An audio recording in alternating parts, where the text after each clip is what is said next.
When I was a little boy, about the size of Owen, I used to go with my grandpa all the time.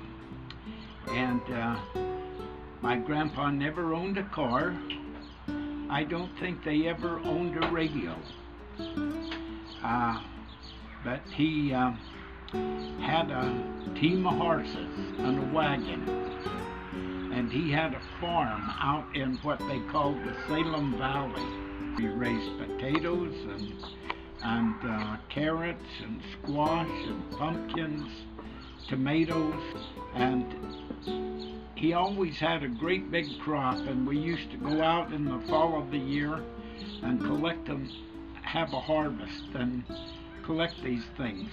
He shared everything he had with everybody that didn't have anything else. And we'd come to town and we'd go to this person's house and another person's house, and Grandpa'd unload 2 or 3 bags of potatoes and some squash and carrots, and there was no welfare program to take care of the poor and needy, and times were tough. And when a woman was left with her family, it made a lot of difference. My father passed that trait of helping his neighbors on to me, because he inherited that from his father. When I was 14 years old, we had a truck. My dad was in the milling business, and he made flour and cereals and grains. And the Depression came along and he lost everything that he had.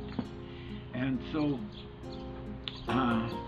we moved away, and we took with us the memories that we had of that. To heat our homes and to cook, we burned coal. And my father used to go buy a ton of coal, which is 2,000 pounds, and we'd take it to Sister Jones's place, who was a widow lady that had 3 kids and things like that. And I've always been exposed to parents and grandparents who really tried to help their neighbor.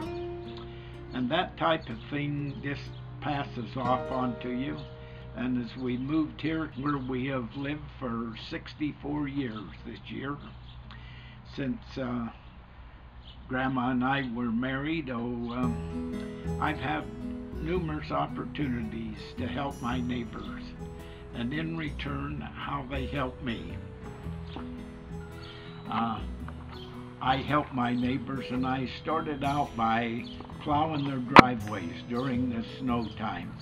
And I had a tractor and a snow plow, and later I bought me a snow blower, and I did that type of thing for all my neighbors. And I made it a point to plow their driveways and keep their driveways plowed out.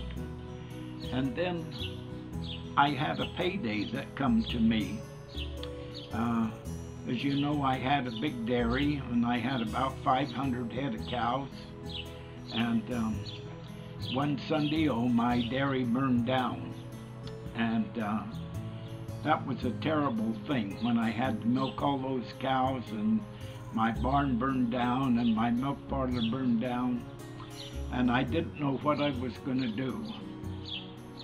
And all of a sudden, people from the church and from my neighborhood and everything, they turned out and helped me all night long. We worked to clean up the mess, and the walls of the milk parlor were still standing, and we got a load of grain in that night. My daughter-in-law's father was an electrician, and he rewired the thing for me and run a wire across the yard to bring power back over to it.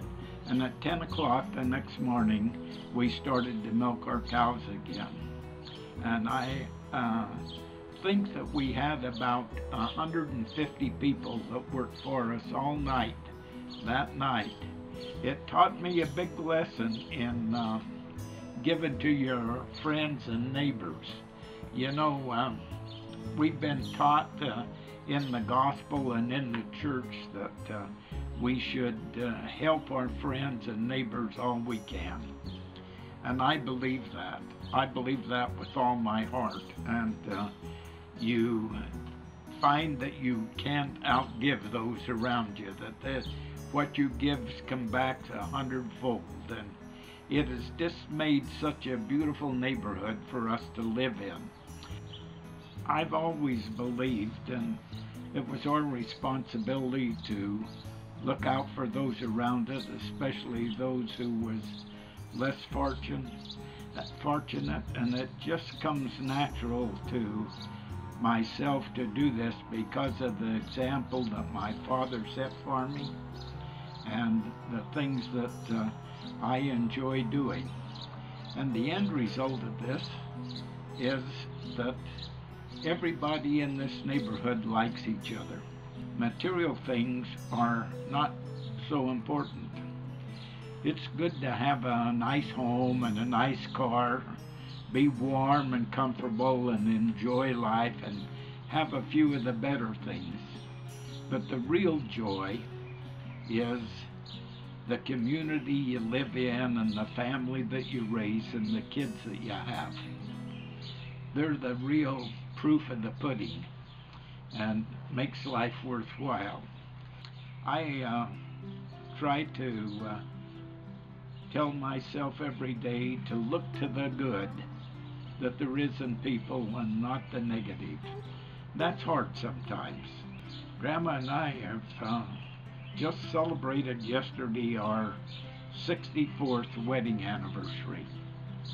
And she has been blind now for 14 years and manages to keep a pretty healthy attitude and not too many down days but more up days. And she loves the visit of the little ones and her grandchildren. That's the highlight of her life.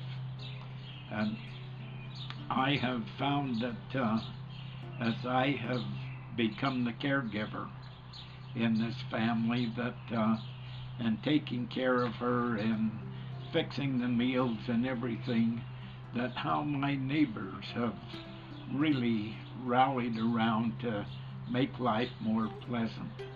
And it's a good thing and something that I really love.